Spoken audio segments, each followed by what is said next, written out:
US और Iran के बीच tension फिर से बढ़ रहा है और इसका सीधा असर हमारे आपके इन्वेस्टमेंट्स पर पड़ सकता है। तो चलिए इस जरूरी मुद्दे का एक क्विक ब्रेकडाउन करते हैं।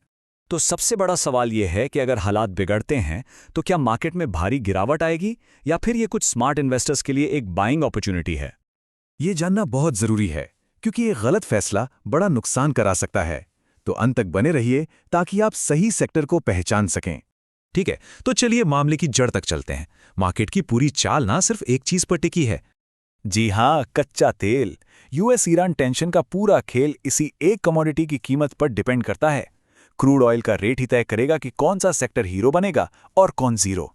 ये है स्ट्रेट ऑफ हॉर्मुज़, दुनिया के सबसे जरूरी शिपिंग रास्तों में से एक। सोचिए, दुनिया की करीब 20% ऑयल सप्लाई यहीं से गुजरती है और ईरान की लोकेशन ऐसी है कि इस रास्ते पर उसका काफी हद तक कंट्रोल है। और ये भारत के लिए इतना जरूरी क्यों है?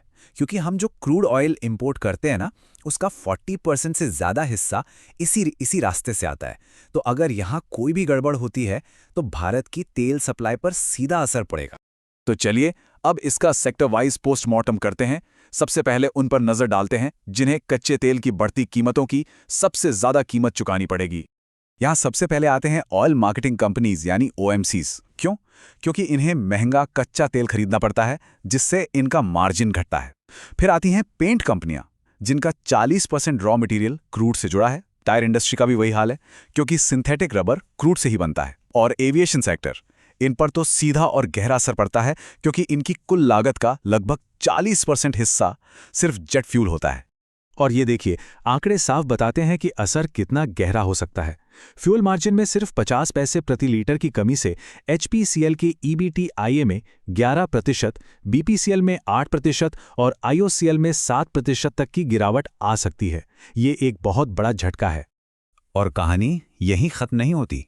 गोल्ड ज्वेलरी कंपनियों पर भी असर पड़ सकता है। देखिए, टेंशन के समय सोने के दाम बढ़ते हैं, लेकिन फिर लोग ज्वेलरी खरीदना कम कर सकते हैं। चावल निर्यातक जैसे केआरबीएल के लिए ईरान एक बड़ा बाजार है, इसलिए ट्रेड रुकने का खतरा है। और जो कंपनियां मिडिल ईस्ट में एक्सपोर्ट करती हैं, उन्हें पेमेंट में देरी का सामना करना पड़ सकता है। ठीक है, तो ये तो हुई नुकसान की बात। लेकिन जैसा हमने शुरू में पूछा था, क्या इसमें कोई अपॉर्चुनिटी भी है? चलिए अब उन सेक्टर्स पर चलते हैं जिन्हें इस स्थिति से फायदा हो सकता है। यहाँ सबसे बड़े विनर हो सकते हैं ऑयल एक्सप्लोरेशन कंपनियां जैसे ओएनजीसी और ऑयल इंडिया। हिसाब सीधा है, कच्चा तेल जितना महंगा होगा, इनका मुनाफा उतना ही बढ़ेगा। इसके अलावा शिपिंग कंपनियों के लिए भी ये एक जैकपॉट साबित हो सकता है। अगर हॉर्मुज़ में रुकावट आती है तो शिपिंग के रेट्स आसमान छू सकते हैं, जिससे इनकी कमाई में जबरदस्त उछाल आ सकता है। और ये चार्ट एक बहुत ही इंटरेस्टिंग कहानी बताता है। जब भी दुनिया में तनाव बढ़ता है, डिफेंस सेक्टर निवेशकों के रडार पर आ जाता है। देखिए, जहां निफ्टी 50 इस साल मुश्किल से 1.5% बढ़ा है, वहीं निफ्टी इंडिया डिफेंस इंडेक्स ने 28% से ज्यादा का रिटर्न दिया है।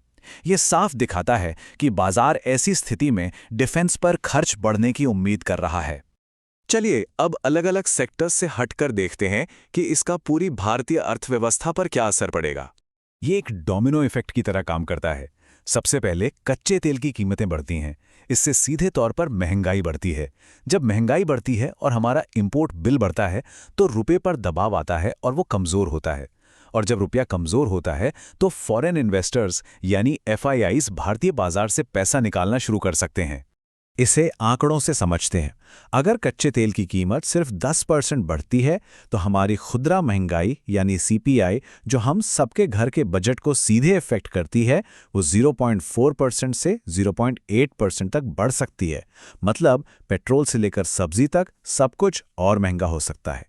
तो अब सबसे जरूरी हिस्से पर आते हैं। इन सब जानकारी के आधार पर एक निवेशक या ट्रेडर को क्या करना चाहिए? तो फिर से वही सवाल, क्या घबराने का समय है या अवसर तलाशने का? रणनीति बिल्कुल साफ होनी चाहिए। शॉर्ट टर्म के लिए उन सेक्टर से दूरी बनाना समझदारी होगी जिन्हें सीधा नुकसान हो रहा है, जैसे ऑयल मार्केटिंग, एविएशन, पेंट और टायर कंपनियां। और उन सेक्टर्स पर नजर रखें जिन्हें फायदा हो सकता है, जैसे ऑयल एक्सप्लोरर्स, डिफेंस और शिपिंग कंपनियां। लेकिन सबसे जरूरी सलाह, घबराहट में कोई भी फैसला ना लें।